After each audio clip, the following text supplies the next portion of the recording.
செய்து வணங்கி வருபவர் அவர் கோமாதா ஆசி தினம் கிடைக்க பெற்றவர்.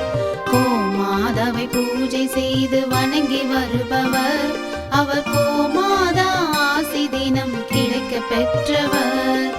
கோமாதா ஆசி பெற்று வாழ்ந்து வருபவர் கோமாதா ஆசி பெற்று வாழ்ந்து வருபவர் என்றும் கோமாதா துணை நின்று நன்மை செய்திடும்.